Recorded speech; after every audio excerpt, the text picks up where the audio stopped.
Magandang araw po sa ating lahat. Ngayon ay panibagong aralin na naman ang ating pag-uusapan na tiyak kapupulutan natin ng aral at kasiyahan.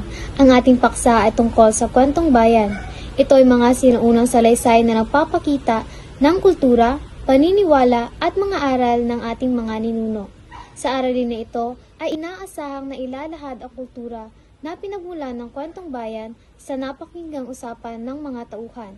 Ito ay batay sa pamantayan ng pampagkatuto na may code na F10PN2AB72. Tara, tuklasin natin ang mga kwento ng ating bayan. Narito ang mga layunin na nais nating makamit pagkatapos ng ating talakayan. Sa pamamagitan ng pagbasa, pagsusuri sa mga kwentong bayan tulad ng alamat, mito, pabola at parabola, inaasahang maipapamalas ng mga mag-aaral ang pag-unawa sa kultura. Pangalawa, naiuugnay ang mga mensahe ng akda sa sariling karanasan at lipunan. At ang panghuli, na ipapakita ang pagpapahalaga ng sariling kultura at panitikan sa malikhaing paraan. Ang pag-aaral ng alamat, mito, pabola at parabola ay may mahalagang papel sa paghubog ng kaalaman at pagkatao ng mga mag-aaral.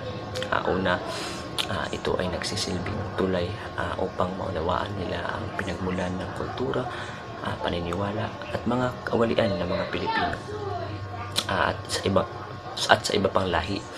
Sa pamamagitan ng mga tauhan at tagpo, natututo silang magpahalaga sa kabutihang asal, moral na pamantayan at mga leksyong makabuluhan sa araw-araw na buhay. Bukod dito, nahubog ang kanilang kasanayan sa kritikal na pag-iisip sa mga kontemporaryong issue sa ating lipunan. Sa kabuuan, ang pag-aaral ng kwentong bayan ay nagpapalawak ng kanilang mga pag-unawa sa kultura, nagpapalalim ng pagkamakabayan at nagtuturo ng mga aral na may kabuluhan sa kanilang personal at sosyal na pag-unlad. Magandang umaga mga mag-aaral. Ngayon ay tatalakayin natin ang kwentong bayan. Nais ko lamang tanungin, meron ba kayong mga paboritong kwento na pinamana ng inyong mga lolo at lola?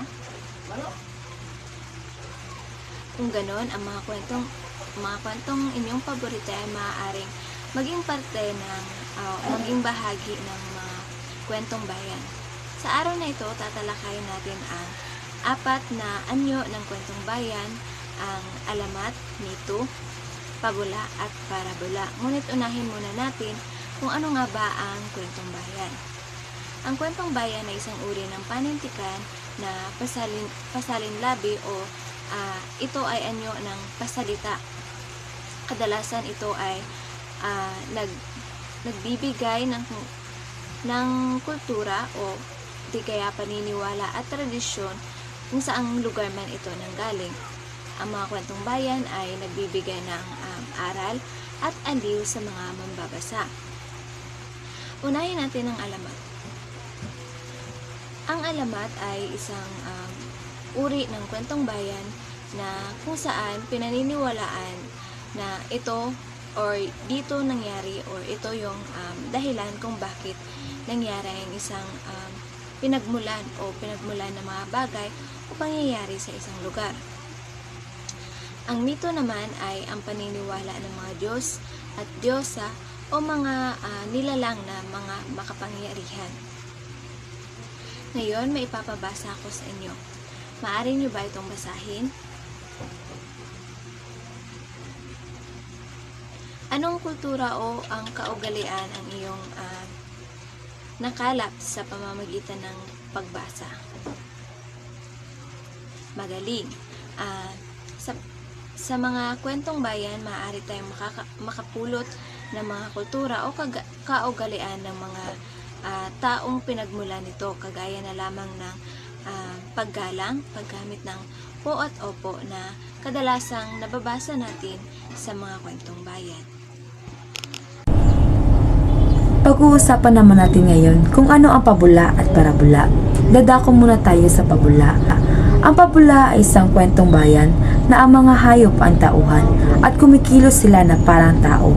Layunin nito magbigay ng aral sa buhay, lalo na sa mga bata. Habang ang parabola naman ay isang kwentong hango sa pananampalataya at nagtuturo ng moral at espiritual na aral. Tao ang karaniwang tauhan at karaniwang mula ito sa Biblia. Sa puntong ito ay kumuha ng sangkaapat papel para sa ating pagtataya. At ito ang panuto. Magbigay ng kasing kahulugan sa mga salita. At ito ang mga salita. Ang una ay pag-idlit. Pangalawa ay gula-gulanit. Pangatlo ay itinatawing-tawing. Pang-apat ay nakakurton. At panglima o panghuli ay patagulaylay. Sagutan lamang ito sa loob ng 5 oras. Para sa ating takdang aralin, pumili ng isang kwentong bayan mula sa iba't ibang bahagi ng Pilipinas. Maaari itong alamat, pabula o kwentong panlibangan. Isulat ito sa isang buong papel.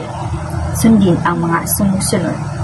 Una, ibigay ang pamagat ng kwento at saan ito nagmula. Pangalawa, ilarawan ang setting o tagpuan ng kwento.